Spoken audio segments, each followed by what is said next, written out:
अस्सलाम वालेकुम। एग्ज़ाम्पल 2, उस दिन हमने जो किया था लैप्लेस इक्वेशन को पोलर फॉर्म में किया हुआ था और उसके लिए हमने एक एग्ज़ाम्पल भी सॉल्व की थी, ठीक है। तो आज हम इसी तरह एक और एग्ज़ाम्पल सॉल्व करेंगे। तो बाकी एग्ज़ाम्पल्स आपने खुद करनी है, वो भी तकरीबन इसी से मैच कर रही होंगी और इसमें आपको जो दिया हुआ है U of A theta is equal to F of theta तो है, लेकिन इसमें वैल्यू दी हुई है कि वो एफ ऑफ थीटा किसके बराबर है, थीटा के, ठीक है। वही लैप्लेस इक्वेशन आपके पास होगी पार्शियल स्क्वायर यू और partial R square plus 1/r partial U और partial R plus 1/r square partial square U और partial theta square is equal to 0। अब जो बाउंड्री कंडीशन है वो क्या है, U of R theta approaches to 0 है एज आर अप्रोचेज टू क्या है 0, ठीक है। इसी तरह U of A theta is equal to क्या है, F of theta is equal to क्या है, थीटा, ठीक है। तो by method of separation of variable हमारे पास U of R theta is equal to क्या आ जाएगा, आर ऑफ आर और टी ऑफ थीटा, ठीक है। तो आर ऑफ आर और टी ऑफ थीटा ये आर टी आ जाएगा। अब आपने क्या करना है, इसका डबल प्राइम पार्शियल डेरिवेटिव, ठीक है। तो यू आर आर आपके पास आ जाएगा आर डबल प्राइम टी और यू थीटा थीटा आपके पास आ जाएगा आर टी डबल प्राइम और यू आर आ जाएगा आर प्राइम टी, ठीक है। अब आप इसको इक्वेशन 1 में पुट करो, ये इक्वेशन 1 है। यहाँ यू आर आर की वैल्यू यहाँ आपके पास आ जाएगी यू आर की वैल्यू और यहाँ यू थीटा थीटा की वैल्यू, ठीक है। तो वो पुट करोगे तो आपके पास R double prime T plus 1/r R prime plus 1/r square R T double prime, ठीक है। अब सेपरेटिंग वेरिएबल्स और लेट करना है आपने के तो टी वाली वैल्यू के लिए सेपरेट कर देंगे। यहाँ जो टी है वो थीटा के लिए, टाइम के लिए नहीं है, ठीक है। तो जब टाइम के लिए आएगा तो थीटा के लिए हम कुछ और यूज़ कर लेंगे, लेकिन यहाँ जो टी है वो थीटा के लिए, टाइम के लिए नहीं है, ठीक है। तो आर स्क्वायर आर से मल्टीप्लाई करेंगे नीचे वाले आर स्क्वायर से, तो ये आ जाएगा R square R double prime over R plus R R prime over R is equal to minus T double prime over T is equal to K. तो अब के की 3 पॉसिबिलिटीज़ हैं, ठीक है। तो वो पॉसिबिलिटीज़ चेक कर लेंगे। K is equal to minus lambda square K less than zero, zero जब K is equal to zero और lambda square when K is positive, ठीक है। तो 3 पॉसिबिलिटीज़ हैं। तो अब for case K is equal to 0 हमारे पास यू ऑफ आर थीटा इस तरह का सोल्यूशन होगा, C1 ln of C1 theta plus B1 और C2 ln are plus B2, ठीक है। ये कांस्टेंट अपनी मर्ज़ी से आप कोई भी चूज़ कर सकते हो, लेकिन अब अगर हम इसके ऊपर लिमिट अप्रोच करें यानी कि U of R theta approaches to 0 as R approaches to 0, तो इसका मतलब होगा कि ये जो ln ऑफ आर है ये अनडिफाइंड हो जाएगा। तो इस केस में भी हमारे पास क्या होगा, ट्रिवियल सोल्यूशन, ठीक है। इस केस में भी हमारे पास क्या होगा, ट्रिवियल सोल्यूशन, ठीक है।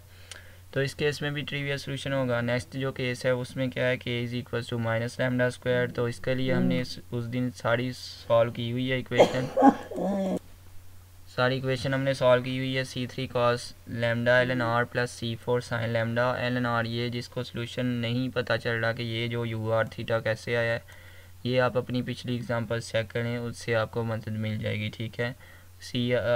आयलर कॉची इक्वेशन की मदद से हमारे पास आ जाता है C3 cos lambda ln r plus C4 sin lambda ln r और जो C5 यानी कि थीटा का सोल्यूशन होगा वो C5 e's power lambda theta plus C6 e's power minus lambda theta, ठीक है।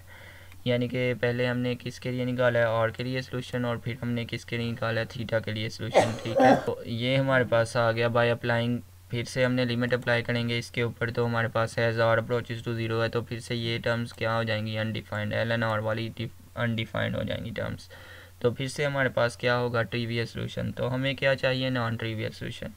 तो नॉन ट्रिवियल सोल्यूशन के लिए हमारे पास ज़रूरी है कि हम यानी कि इस तरह का सोल्यूशन फाइंड कर लें जिसके ऊपर कंडीशन सेटिस्फाई हों, ठीक है। जिसके ऊपर कंडीशन ही सेटिस्फाई नहीं हो रही वो सोल्यूशन हमें नहीं चाहिए होगा, ठीक है। तो अब थर्ड केस जो हमारे पास रह गया लैम्डा स्क्वायर, तो लैम्डा स्क्वायर यूज़ करेंगे तो R double prime over R plus R prime over R is equal to lambda square और T double prime over T is equal to minus lambda square, क्योंकि इधर minus T double prime over T है, ठीक है। तो solving for are, पहले हम are के लिए सॉल्व करेंगे, तो ये आयलर कॉची डिफरेंशियल इक्वेशन है, ठीक है। तो आयलर कॉची डिफरेंशियल इक्वेशन में सबसे पहले लेट करते हैं हम R is equal to e's power T और फिर टी इज़ इक्वल टू आ जाता है ln ऑफ आर, ठीक है। R is equal to e's power T और फिर T is equal to ln of R. और इसमें फिर क्या होता है कि ये जो आपके पास इधर अगर आपके पास क्या है, आर डबल प्राइम है, ठीक है। तो सबसे पहले आपने क्या करना है कि इसको सिंपल इक्वेशन में लेके आना है, ठीक है। यानी कि ये आपके पास आ जाएगा अगर आप इसको आर से मल्टीप्लाई करते हो सारी वैल्यू को, ठीक है। इधर भी आप आर से मल्टीप्लाई करो, ठीक है। इधर भी आप आर से मल्टीप्लाई करो और इधर भी आप आर से मल्टीप्लाई करो, ठीक है। तो ये आर कैंसिल हो जाएंगे, ठीक है, नीचे वाले आर। तो ये आपके पास जो फाइनल इक्वेशन होगी वो इस तरह की होगी, यानी कि आर स्क्वायर और साथ आ जाएगा आर डबल प्राइम, ठीक है, और प्लस आ जाएगा आर प्राइम, ठीक है, ये आ जाएगा आर प्राइम और माइनस लैम्डा स्क्वायर और आर आ जाएगा, ठीक है। माइनस लैम्डा स्क्वायर और आर इज़ इक्वल टू क्या होगा, ज़ीरो, ठीक है। माइनस लैम्डा स्क्वायर और R is equal to zero होगा। तो R square R double prime मैंने आपको पहले भी बताया हुआ कि जब इधर आर की पावर होगी सेम और इधर डेरिवेटिव भी सेम होगा तो ये इक्वेशन किसको रिप्रेजेंट कर रही होगी, आयलर-कॉची इक्वेशन को, ठीक है। इसी तरह इधर भी आर की पावर सेम है और इधर डेरिवेटिव भी सेम है, यानी कि इधर वन है तो डेरिवेटिव भी वन है, और इधर आर की पावर टू है तो इधर डेरिवेटिव भी टू है। सेम का मतलब ये था, ठीक है। तो इसका मतलब है कि इसके ऊपर आयलर-कॉची डिफरेंशियल इक्वेशन इसको कंसीडर करेंगे तो इसके ऊपर ये अप्लाई करेंगे, यानी कि डिफरेंशियल ऑपरेटर, यानी कि पहले अगर आर स्क्वायर होगा तो उसके ऊपर डिफरेंशियल ऑपरेटर इस तरह अप्लाई होगा, यानी कि D into D minus one. अगर आर क्यूब होता तो D into D minus one और डी माइनस टू तक हमने जाना था, ठीक है। चूँकि इधर आर स्क्वायर है तो इधर हमने इसीलिए D into D minus one into R लिया प्लस डी आर, यानी कि चूँकि इधर सिंगल आर है तो इसलिए इसके लिए एक ही डिफरेंशियल ऑपरेटर होगा डी आर, और माइनस लैम्डा स्क्वायर आर वैसे ही आ गया। अब डिफरेंशियल ऑपरेटर अप्लाई किया तो ये आ गया D square R minus D R plus D R और माइनस लैम्डा स्क्वायर आर, और ये माइनस प्लस कैंसिल हो गए तो D square R over D T square minus lambda square R is equal to zero आ गया, ठीक है। तो अब आपके पास जो ऑक्सिलरी इक्वेशन होगी वो होगी D square minus lambda square is equal to zero, ठीक है। तो ऑक्सिलरी इक्वेशन इसके इक्वल होगी तो इसका जब हम लेंगे स्क्वायर रूट तो ये आ जाएगा आर ऑफ टी आएगा, क्योंकि अभी हम टी में है, ठीक है। आर ऑफ टी क्या आ जाएगा, C seven e's power lambda T plus C eight e's power minus lambda T, ठीक है। ये दो वैल्यूज़ आ जाएंगी, ठीक है। लेकिन हमें पता है कि टी किसके बराबर है, एल एन आर के, ठीक है। तो टी की जगह जब हम एल एन आर पुट करेंगे तो ये लैम्डा जो होगा वो आर की पावर हो जाएगा, यानी कि अगर इधर क्या हो, इधर अगर लैम्डा हो तो वो क्या हो जाता है, आर की पावर हो जाता है, ठीक है। इसी तरह यानी कि क्या है कि जब हम क्या करेंगे, इधर हम पुट करेंगे टी, ठीक है। जब हम इधर पुट करेंगे टी तो क्या आ जाएगा, टी की जगह एल एन आर पुट करेंगे तो आर्स पावर लैम्डा आ जाएगा और इधर आर्स पावर माइनस लैम्डा आ जाएगा, ठीक है। जब टी की जगह हम एल एन आर पुट करेंगे तो आर्स पावर लैम्डा आ जाएगा और इधर आर्स पावर माइनस लैम्डा आ जाएगा, ठीक है। तो सी सेवन, या इसको हम सी वन कह देंगे या सी सेवन कह देंगे, ये असल में सी सेवन ही होगा, ठीक है। ये सी वन नहीं होगा, ये सी सेवन जो चल रहा था और इधर सी एट होगा, ठीक है। C seven and C eight, C seven R's power lambda plus C eight R's power minus lambda, और अब आपके पास जो सोल्यूशन है वो आर में है, ठीक है। अब आपके पास जो सोल्यूशन है वो क्या है, आर में। अब हम सॉल्विंग फॉर टी के लिए सॉल्व करने लगे हैं, तो टी के लिए जब सॉल्व करेंगे तो ये आप इक्वेशन आपके पास देखो ये आ जाएगी T double prime minus T lambda square, और ये जो फाइनल ऑक्सिलरी इक्वेशन के बाद जो सोल्यूशन होगा वो आ जाएगा C nine cos lambda theta plus C ten sine lambda theta, ठीक है। तो ये थीटा के लिए वैल्यूज़ आ जाएंगी। अब हम इसको सोल्यूशन में पुट करेंगे, यानी कि यू ऑफ आर टी, ठीक है। यू ऑफ आर थीटा जो था वो क्या था, यू ऑफ आर टी, तो आर की वैल्यू ये आई और टी की वैल्यू ये आ गई, ठीक है। तो यू ऑफ आर टी को हमने पुट किया तो आर की value R's power lambda plus R's power minus lambda और C nine cos lambda theta plus C ten sine lambda theta. अब which is required general solution. अब इसके ऊपर अगर हम अप्लाई करें कंडीशंस तो हम देखते हैं कि क्या होता है कि as R approaches to zero, अगर इधर आर अप्रोच कर रहा है ज़ीरो को, यानी कि इधर अगर हमारे पास क्या हो जाता है ज़ीरोज़ पावर माइनस लैम्डा, ठीक है। तो ज़ीरोज़ पावर माइनस लैम्डा का मतलब है कि 1/0, ठीक है। तो 1/0 अनडिफाइंड होता है। अगर 1/0 अनडिफाइंड है तो इसका मतलब है कि C8 must be equals to zero, ठीक है। C8 must B equal to क्या है, ज़ीरो। तो C आपके पास, यानी कि ये हम बात कर रहे थे कि ज़ीरोज़ पावर माइनस लैम्डा, तो ये हो जाएगा 1/0 पावर लैम्डा। तो इसका मतलब है कि C8 जो है वो must be equals to zero हो, तभी ये non trivial solution non trivial solution होगा, अदरवाइज़ ये फिर से क्या दे देगा, ट्रिवियल सोल्यूशन, ठीक है। तो C8 must be equals to 0, ठीक है। C8 अगर आपके पास 0 हो जाता है तो फिर क्या हो जाएगा कि ये आपके पास आ जाएगा C7 हॉर्स पावर लैम्डा, ठीक है। C7 हॉर्स पावर लैम्डा आ जाएगा तो ये क्या होगा कि ये C7 अंदर मल्टीप्लाई हो जाएगा, ठीक है, क्योंकि ये C8 तो 0 हो चुका है ऑलरेडी, ठीक है। तो ये जो C7 है ये अंदर मल्टीप्लाई होगा तो हॉर्स पावर लैम्डा आ जाएगा, C7 C9 आ जाएगा और इधर C7 C10 cos lambda theta और कॉस और साइन लैम्डा थीटा, ठीक है। तो अब हम इसको C7 C9 को A कह देंगे और C7 और C10 को B। तो ये आपके पास जो सोल्यूशन होगा U of R theta reduce हो जाएगा किसमें, R's power lambda into A cos lambda theta plus B sine lambda theta. अब आपको पता है कि जो थीटा होता है वो पीरियोडिक होता है, ठीक है, यानी कि इसमें अगर हम देखें तो साइन थीटा और कॉस थीटा दोनों ऐसे फंक्शन हैं जिनका पीरियड क्या है 2 पाई, ठीक है, जिनका पीरियड क्या है 2 पाई, ठीक है। तो इसका मतलब है कि जो थीटा है वो क्या है पीरियोडिक, ठीक है। तो इसका मतलब है कि हम थीटा की जगह क्या पुट करेंगे, थीटा प्लस 2 पाई, ठीक है।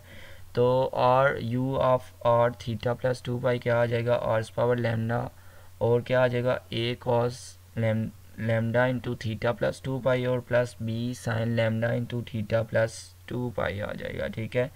अब क्या करेंगे, अब हम इनको कंपेयर कर लेंगे क्योंकि ये दोनों सेम ही वैल्यू देंगे, ठीक है। तो इनको हम कंपेयर कर लेंगे, ठीक है।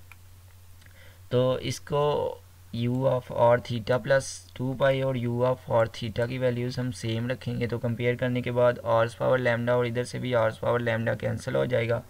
असल में हम लैम्डा की वैल्यू जानना चाहते हैं तो फिर क्या होगा कि a into cos lambda theta minus, यानी कि कॉस वाली इकट्ठी हो जाएंगी और इसी तरह साइन वाली इकट्ठी कर लेंगे, ठीक है। उसके बाद क्या होगा कि यूजिंग ट्रिग्नोमेट्रिक आइडेंटिटीज़, ये जो आइडेंटिटीज़ यूज़ होनी है ये आपको पिछले फर्स्ट ईयर सेकेंड ईयर में मिल जाएंगी, ठीक है। क्या होगा कि जब आपके पास क्या हो डिफरेंस टू प्रोडक्ट में जा रहे हैं तो ये आपके पास जब दोनों कॉज होंगे तो कॉज के लिए क्या होगा साइन यूज़ होगा, ठीक है।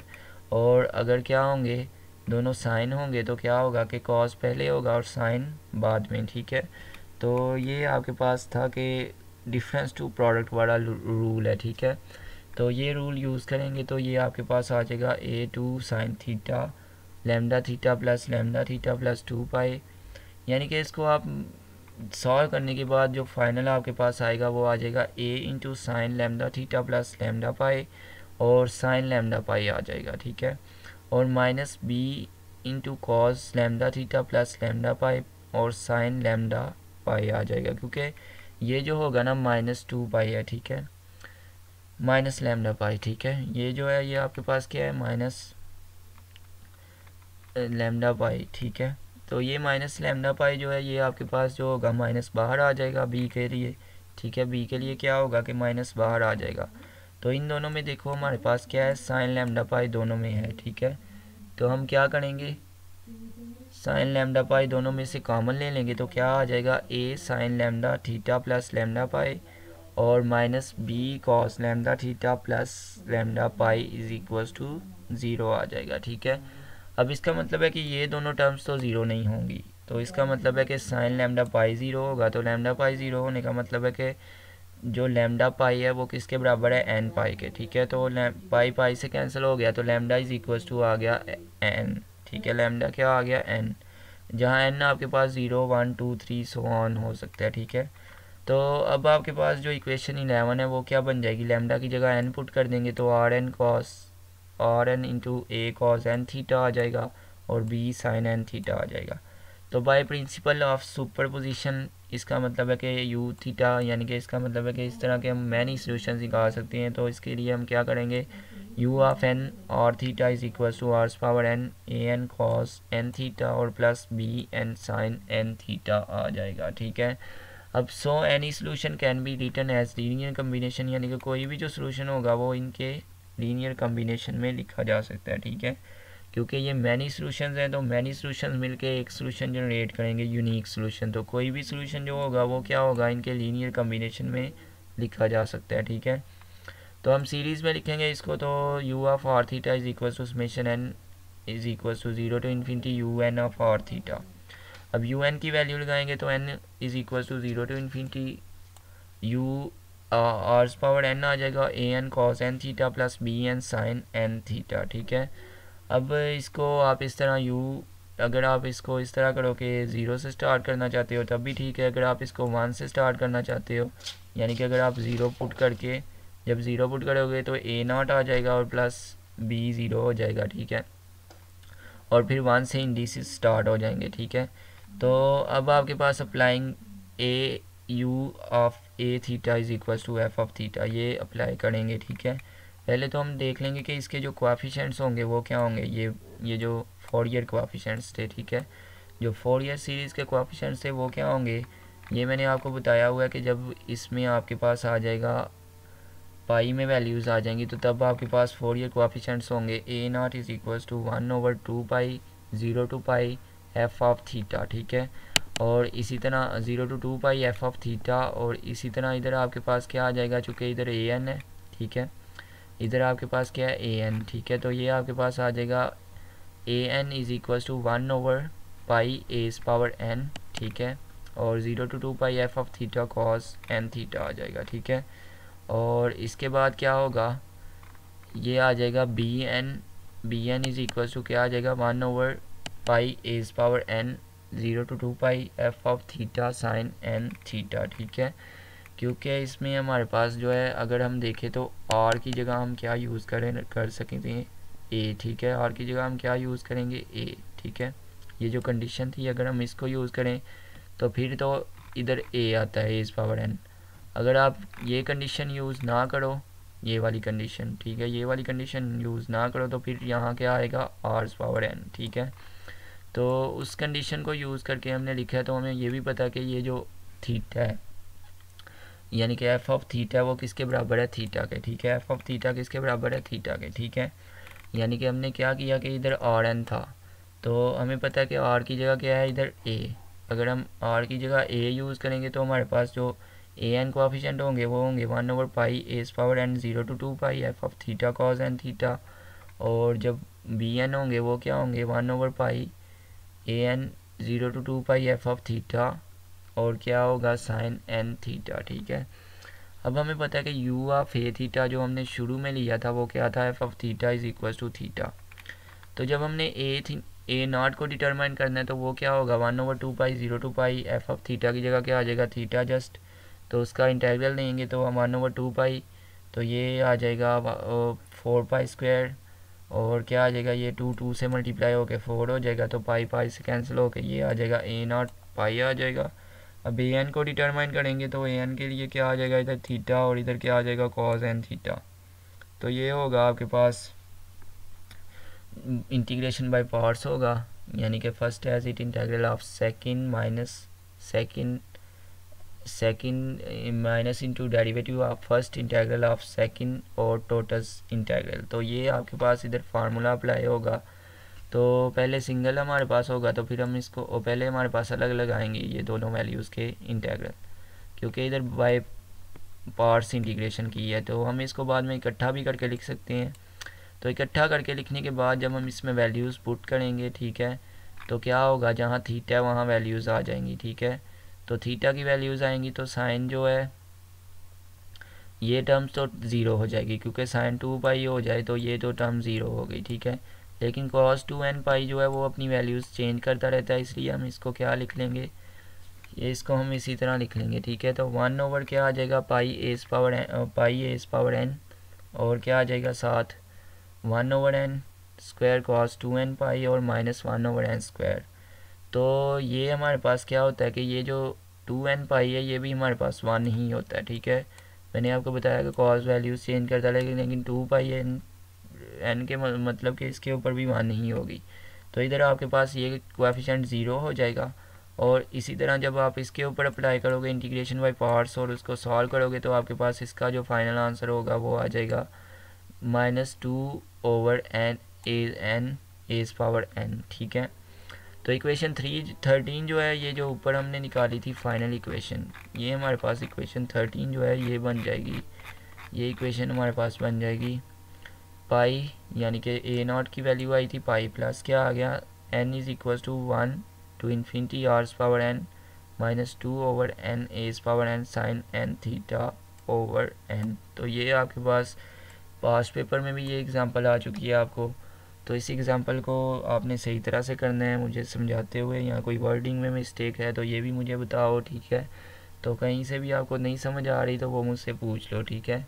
वीडियोस को गौर से सुना करो, ठीक है, क्योंकि वीडियोस को बनाते हुए भी टाइम लगता है, और आपको चाहिए कि जो बाकी एग्ज़ाम्पल्स हैं इसके रिलेटेड वो आपने अब खुद करनी है, ठीक है। इसके रिलेटेड जो भी बाकी एग्ज़ाम्पल्स हैं वो आपने खुद करनी है, ठीक है। तो इसके बाद एग्ज़ाम्पल 5 से हम 6 या 5 या 6 से स्टार्ट करेंगे, ठीक है। तो अच्छी तरह करना है आपने।